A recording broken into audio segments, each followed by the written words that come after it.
ओम श्री हनुमते नमः। आज मंगलवार को सुनिए हनुमान जी की कथा। एक नगर में एक वृद्धा रहती थी। उसका एक ही पुत्र था। उस वृद्धा की हनुमान जी पर बहुत गहरी आस्था थी। वह हर मंगलवार का व्रत रखती थी और हनुमान जी की पूजा आराधना करती थी। एक बार हनुमान जी ने अपनी भक्तिनी उस वृद्ध महिला की श्रद्धा का परीक्षण करने का विचार किया। हनुमान जी साधु का वेश धारण कर वृद्धा के घर गए और पुकारने लगे कि है कोई हनुमान भक्त जो हमारी इच्छा पूर्ण करे। तब आवाज उस वृद्धा के कान में पड़ी।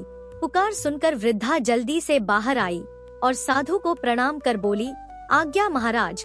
हनुमान वेशधारी साधु बोले, मैं भूखा हूँ, भोजन करूँगा, तुम थोड़ी सी जमीन लीप दो। वृद्धा दुविधा में पड़ गई।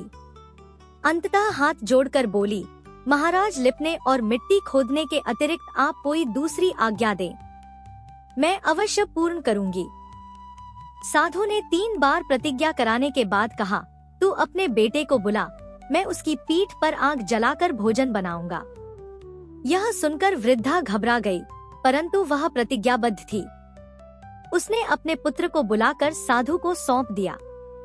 साधु वेशधारी हनुमान जी ने वृद्धा के हाथों से ही उसके पुत्र को पेट के बल लेटाया और उसकी पीठ पर आग लगवा दी। आग जलाकर दुखी मन से वृद्धा अपने घर में चली गई। इधर भोजन बनाकर साधु ने वृद्धा को बुलाकर कहा कि उनका भोजन बन गया है, तुम अपने पुत्र को पुकारो ताकि वह भी आकर भोग लगा ले। इस पर वृद्धा बोली, उसका नाम लेकर मुझे और कष्ट ना दे।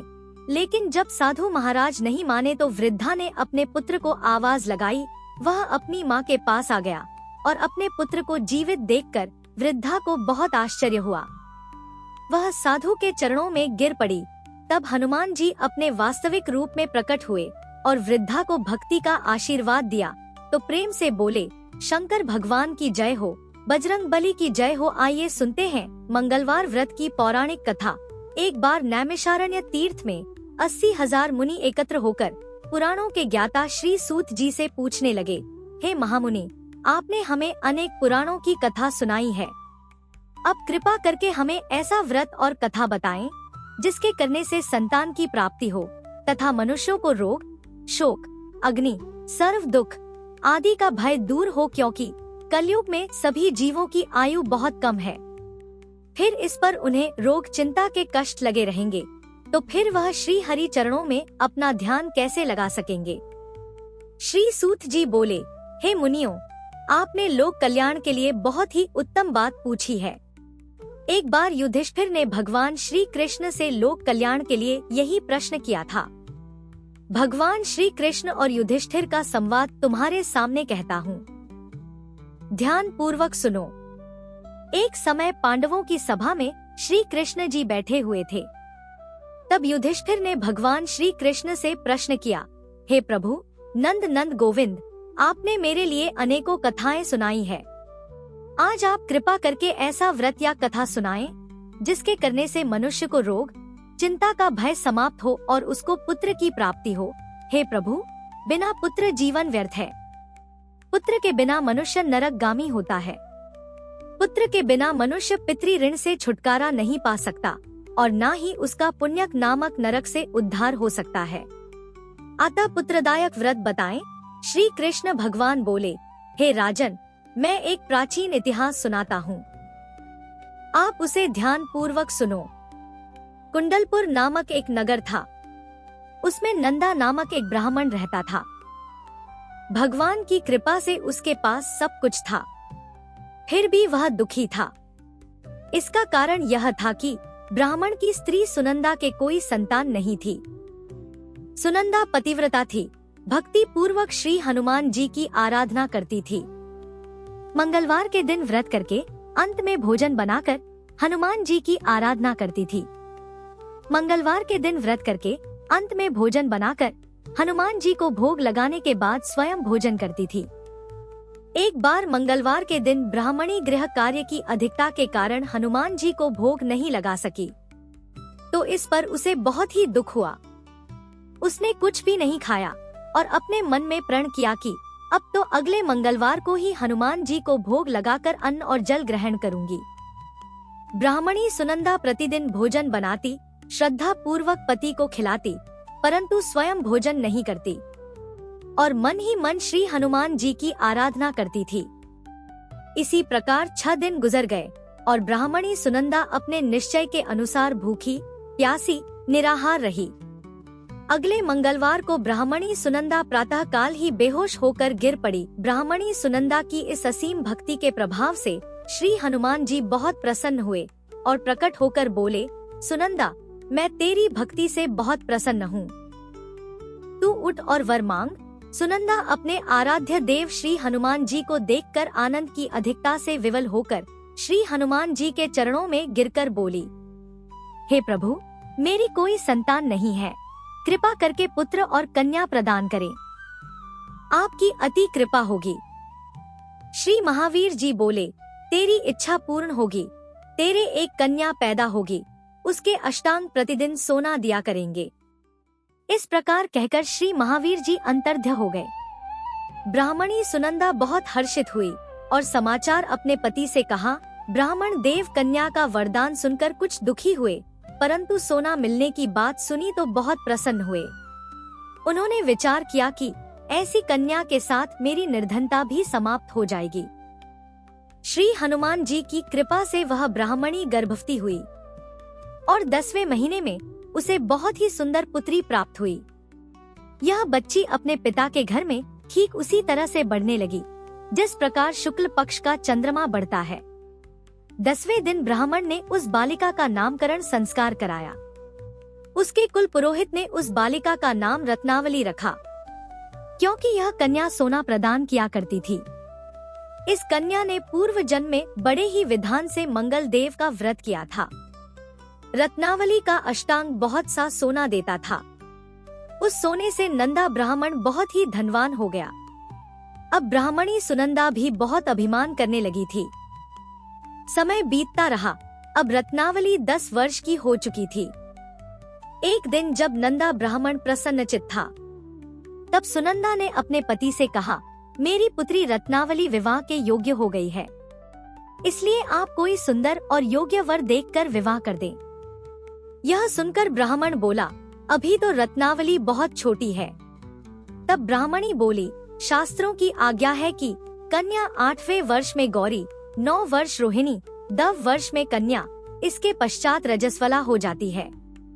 गौरी के दान से पाताल लोक की प्राप्ति होती है, रोहिणी के दान से बैकुंठ लोक की प्राप्ति होती है, कन्या के दान से इंद्रलोक में सुखों की प्राप्ति होती है। अगर है पतिदेव रजस्वला का दान किया जाता है तो घोर नरक की प्राप्ति होती है। इस पर ब्राह्मण बोला, अभी तो रत्नावली मात्र 10 ही वर्ष की है और मैंने तो 16 से 16 साल की कन्याओं के विवाह कराए हैं, अभी जल्दी ही क्या है। तब ब्राह्मणी सुनंदा बोली, आपको तो लोभ अधिक हो गया है। लगता है अगर 11वें वर्ष में विवाह नहीं होता है तो उसमें मासिक धर्म के रक्त का पिता और बड़े भाई को पान करना पड़ता है। शास्त्रों में कहा गया है कि माता पिता और बड़ा भाई रजस्वला कन्या को देखते हैं तो वह अवश्य ही नरकगामी होते हैं। तब ब्राह्मण बोला, अच्छी बात है, कल मैं अवश्य ही योग्य वर की तलाश में अपना दूध भेजूंगा। दूसरे दिन ब्राह्मण ने अपने दूध को बुलाया और आज्ञा दी कि जैसी सुंदर मेरी कन्या है वैसा ही सुंदर वर उसके लिए तलाश करो। दूत अपने स्वामी की आज्ञा पाकर निकल पड़ा। पंप नगरी में उसने एक सुंदर लड़के को देखा। यह बालक एक ब्राह्मण परिवार का बहुत गुणवान पुत्र था। इसका नाम सोमेश्वर था। दूत ने इस सुंदर और गुणवान ब्राह्मण पुत्र के बारे में अपने स्वामी को पूर्ण विवरण दिया। ब्राह्मण नंदा को भी सोमेश्वर अच्छा लगा और फिर एक शुभ मुहूर्त में विधि पूर्वक कन्यादान करके ब्राह्मण संतुष्ट हुए। परंतु ब्राह्मण के मन में तो लोभ समाया हुआ था। उसने कन्यादान तो कर दिया था, पर वह बहुत ही खिन्न था। उसने विचार किया कि रत्नावली तो अब चली जाएगी और मुझे इससे जो सोना मिलता था वह अब मिलेगा नहीं। मेरे पास जो धन था कुछ तो इसके विवाह में खर्च हो गया और जो शेष बचा है वह भी कुछ दिनों के बाद समाप्त हो जाएगा। मैंने तो इसका विवाह करके बहुत बड़ी भूल कर दी है। अब कोई ऐसा उपाय हो कि रत्नावली मेरे घर में ही बनी रहे, अपनी ससुराल ना जाए। लोभ रूपी राक्षस ब्राह्मण के मस्तिष्क पर छाता जा रहा था। रात भर अपनी शैया पर बेचैनी से करवटें बदलते बदलते उसने एक बहुत ही क्रूर निर्णय लिया। उसने विचार किया कि जब रत्नावली को उसका पति सोमेश्वर अपने घर के लिए जाएगा तो वह मार्ग में छिपकर सोमेश्वर का वध कर देगा और अपनी लड़की को अपने घर ले आएगा, जिससे नियमित रूप से उसे सोना भी मिलता रहेगा और समाज का कोई मनुष्य उसे दोष भी नहीं दे सकेगा। जब अगले दिन सुबह हुई तो नंदा और सुनंदा ने अपनी जमाई तथा लड़की को बहुत सारा धन देकर विदा किया। सोमेश्वर अपनी पत्नी रत्नावली को लेकर ससुराल से अपने घर की तरफ चल दिया। ब्राह्मण नंदा महालोभ के वशीभूत होकर अपनी मति खो चुका था। पाप पुण्य का उसे विचार नहीं रहा था। अपने भयानक और क्रूर निर्णय को कार्य रूप देने के लिए उसने अपने दूत को मार्ग में अपनी जमाई का वध कराने के लिए भेज दिया था, ताकि रत्नावली से प्राप्त होने वाला सोना उसे हमेशा मिलता रहे और वह कभी निर्धन ना हो। ब्राह्मण के दूत ने अपने स्वामी की आज्ञा का पालन करते हुए उसके जमाई सोमेश्वर का मार्ग में ही वध कर दिया। समाचार प्राप्त कर ब्राह्मण नंदा मार्ग में पहुंचा और रोती हुई अपनी पुत्री रत्नावली से बोला, हे पुत्री, मार्ग में लुटेरों ने पति का वध कर दिया है। भगवान की इच्छा के आगे किसी का वश नहीं चलता है। अब तो घर चल, वहाँ पर ही रहकर शेष जीवन व्यतीत करना। जो भाग्य में लिखा है वही होगा। अपने पति की अकाल मृत्यु से रत्नावली बहुत दुखी हुई। करुण क्रंदन और रुदन करती हुई अपने पिता से बोली, हे पिताजी, इस संसार में जिस स्त्री का पति नहीं है उसका जीना व्यर्थ है। मैं अपने पति के साथ ही अपने शरीर को जला दूंगी और सती होकर अपने इस जन्म को, माता पिता के नाम को तथा सास ससुर के यश को सार्थक करूंगी। ब्राह्मण नंदा अपनी पुत्री रत्नावली के वचनों को सुनकर बहुत दुखी हुआ। विचार करने लगा कि मैंने व्यर्थ ही जमाई वध का पाप अपने सिर लिया है। रत्नावली तो उसके पीछे अपने प्राण तक देने को तैयार है। मेरा तो दोनों तरफ से मरण हो गया। धन तो अब मिलेगा नहीं। जमाई वध के पाप के फल स्वरूप यम यातना भुगतनी पड़ेगी। यह सोचकर वह बहुत ही दुखी हुआ। सोमेश्वर की चिता बनाई गई। रत्नावली सती होने की इच्छा से अपने पति का सिर अपनी गोद में रखकर चिता में बैठ गई। जैसे ही सोमेश्वर की चिता को अग्नि लगाई गई, वैसे ही प्रसन्न होकर मंगल देव वहाँ प्रकट हुए और बोले, हे रत्नावली, मैं तेरी पति भक्ति से बहुत प्रसन्न हूँ। तू वर मांग। तब रत्नावली ने अपने पति का जीवन दान मांगा। मंगलदेव बोले, रत्नावली, तेरा पति अजर अमर है। यह महाविद्वान भी होगा और इसके अलावा तेरी जो इच्छा हो वह वर मांग। तब रत्नावली बोली, हे ग्रहों के स्वामी, यदि आप मुझ पर प्रसन्न हैं, तो मुझे यह वरदान दीजिए कि जो भी मनुष्य मंगलवार के दिन प्रातःकाल लाल पुष्प, लाल चंदन से पूजा करके आपका स्मरण करेगा, उसको रोग व्याधि नहीं होगी, स्वजनों से कभी वियोग नहीं होगा, सर्प, अग्नि तथा शत्रुओं का भय नहीं रहेगा और जो स्त्री मंगलवार का व्रत करेगी वह कभी विधवा नहीं होगी। मंगल देव ने तथास्तु कहकर अंतर्ध्य हो गए। सोमेश्वर मंगल देव की कृपा से जीवित हो उठा। रत्नावली अपने पति को पुनः प्राप्त कर बहुत प्रसन्न हुई और मंगल देव का व्रत प्रत्येक मंगलवार को करके व्रतराज और मंगल देव की कृपा से इस लोक में सुख ऐश्वर्य को भोगते हुए अंत में अपने पति के साथ स्वर्ग लोक को गए। प्रेम से बोलिए, जय श्री हनुमान। आइए अब सुनते हैं श्री राम नाम की महिमा। लंकापति रावण के वध के बाद जब अयोध्यापति प्रभु श्री राम की कीर्ति दूर दूर तक फैल रही थी और वह मर्यादा पुरुषोत्तम कहलाने लगे थे, तब एक दिन महादेव शिव की इच्छा भी मर्यादा पुरुषोत्तम श्री राम से मिलने की हुई। पार्वती जी को संग लेकर महादेव जी कैलाश पर्वत से उतरकर अयोध्या नगरी के रास्ते पर चल पड़े। भगवान शिव और माँ पार्वती को अयोध्या आया देखकर राम जी बहुत खुश हुए। माता जानकी ने उनका उचित आदर सत्कार किया और स्वयं भोजन बनाने के लिए रसोई में चली गई। इस बीच भगवान शिव ने श्री राम जी से पूछा, आपके सेवक हनुमान जी दिखाई नहीं दे रहे हैं। तब श्री राम बोले, वे बगीचे में हैं। शिव जी ने श्री राम जी से बगीचे में जाने की अनुमति मांगी और पार्वती जी का हाथ थामकर बगीचे में आ गए। बगीचे की खूबसूरती देखकर उनका मन मोहित हो गया। आम के एक घने वृक्ष के नीचे हनुमान जी दीन दुनिया से बेखबर गहरी नींद में सोए हुए थे और एक लय में खर्राटों से राम नाम की ध्वनि उठ रही थी। चकित होकर शिवजी और माता पार्वती एक दूसरे की ओर देखने लगी। माता पार्वती मुस्कुरा उठी और वृक्ष की डालियों की ओर इशारा किया। राम नाम सुनकर पेड़ की डालियां भी झूमने लगी थी और इनके बीच से भी राम नाम उच्चारित हो रहा था। शिवजी इस राम नाम की धुन में मस्त मगन होकर खुद भी राम राम कहकर नाचने लगे। माता पार्वती जी ने भी अपने पति का अनुसरण किया और अपने कोमल पैर थिरकाने लगी। शिवजी और माता पार्वती जी के नृत्य से ऐसी झनकार उठी कि स्वर्ग लोक के देवता गण भी आकर्षित होकर बगीचे में आ गए और राम नाम की धुन में सभी मस्त हो गए। माता जानकी भोजन तैयार करके प्रतीक्षा कर रही थी, परंतु संध्या गिरने पर भी अतिथि नहीं पधारे। तब अपने देवर लक्ष्मण जी को बगीचे में भेजा। लक्ष्मण जी तो स्वयं को श्री राम का सेवक ही मानते थे, इसलिए बगीचे में आकर जब उन्होंने धरती पर स्वर्ग का नजारा देखा तो स्वयं भी राम नाम की धुन में झूम उठे।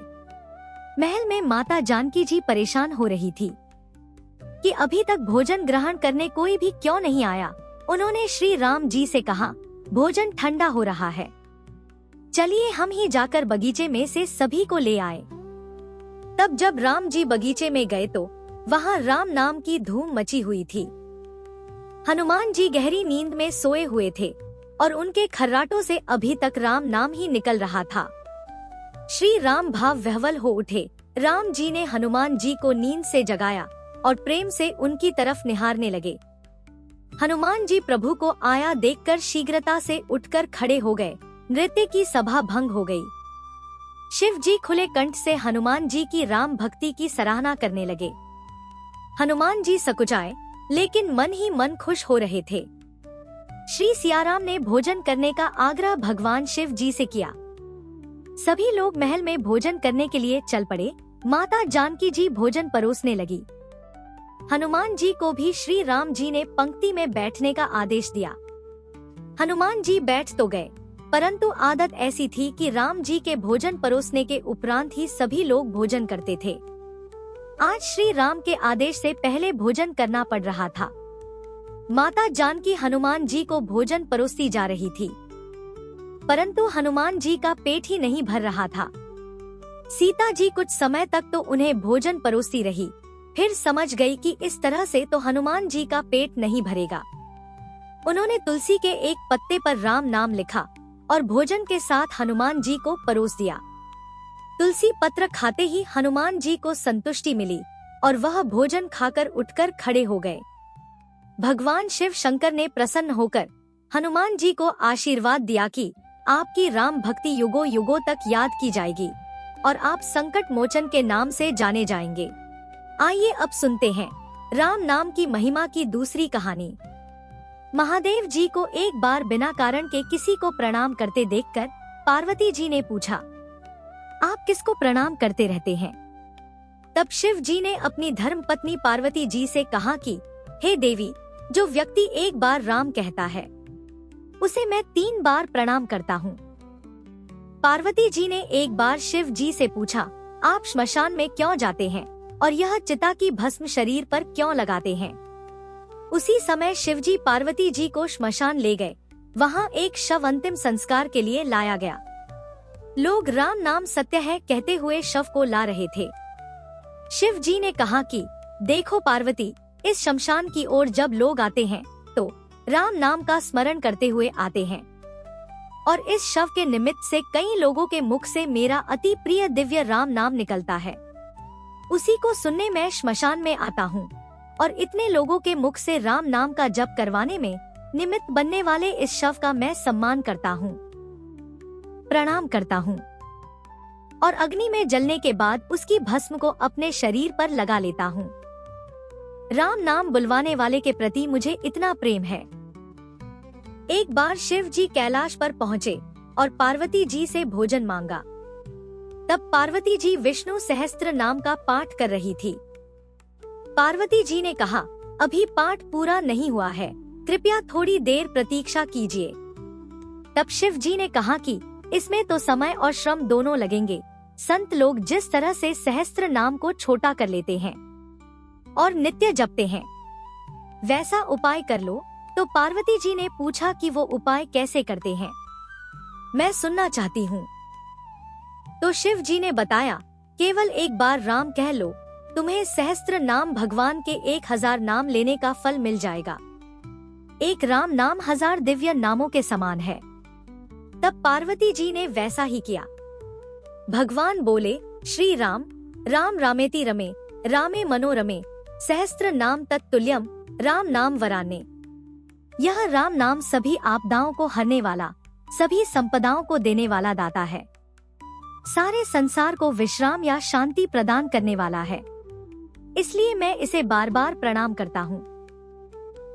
भवसागर की सभी समस्याओं और दुखों के बीजों को भूंज के रख देने वाला, समूल नष्ट कर देने वाला, सुख संपत्तियों को अर्जित करने वाला, यमदूतों को खदेड़ने वाला केवल राम नाम का जप है।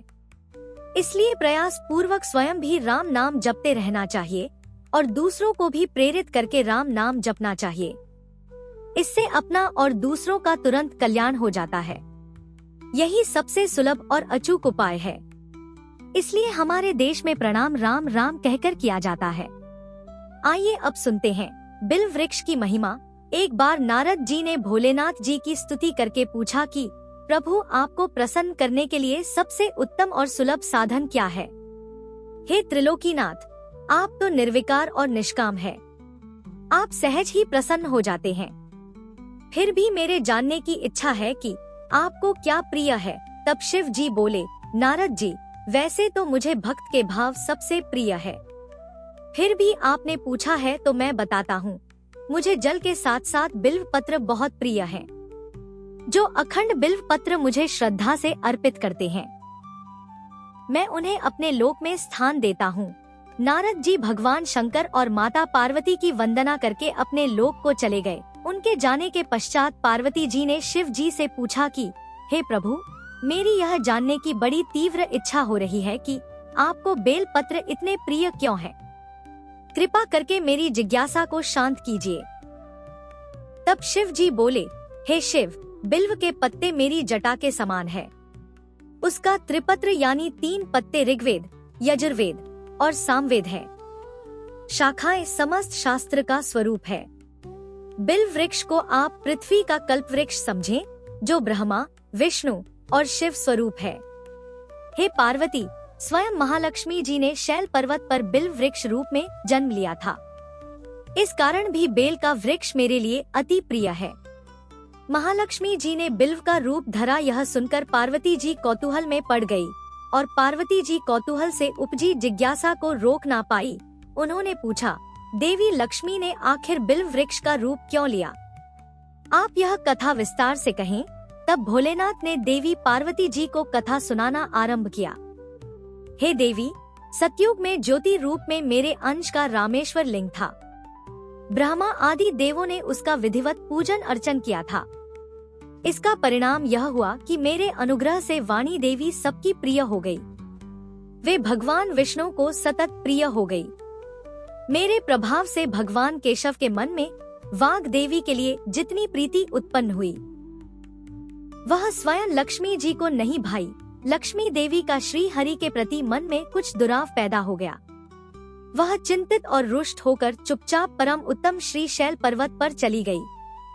वहां उन्होंने तप करने का निश्चय किया और उत्तम स्थान का चयन करने लगी। महालक्ष्मी ने उत्तम स्थान का निश्चय करके मेरे लिंग विग्रह की उग्र तपस्या प्रारंभ की। उनकी तपस्या कठोरतम होती जा रही थी।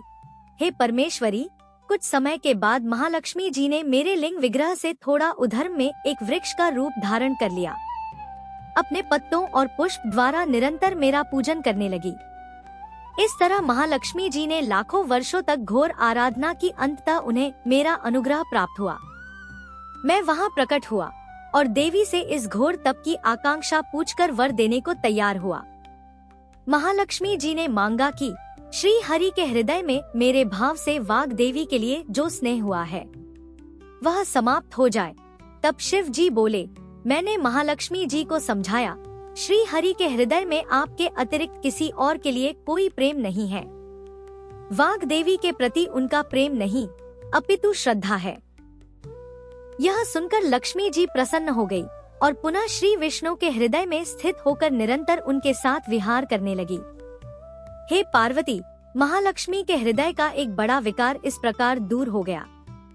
इस कारण हरिप्रिया उसी वृक्ष रूप में सर्वदा अतिशय भक्ति से भरकर यत्न पूर्वक मेरी पूजा करने लगी। हे पार्वती, इसी कारण बिल्व का वृक्ष, उसके पत्ते, फल, फूल आदि मुझे बहुत प्रिय है। मैं निर्जन स्थान में बिल्व वृक्ष का आश्रय लेकर रहता हूँ।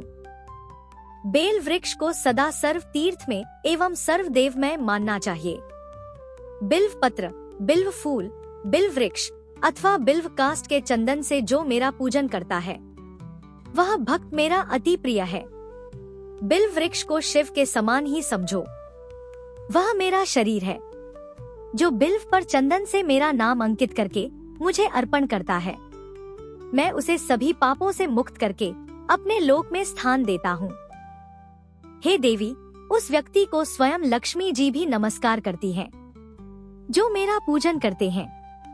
जो बिल्व मूल में प्राण छोड़ता है, उसको रुद्र देह प्राप्त होता है और ऐसे मनुष्य पर सदैव ही माता लक्ष्मी की कृपा रहती है और साथ ही साथ भगवान नारायण की कृपा भी उन पर सदैव बनी रहती है। प्रेम से बोलिए, भगवान शिव और माता पार्वती की जय।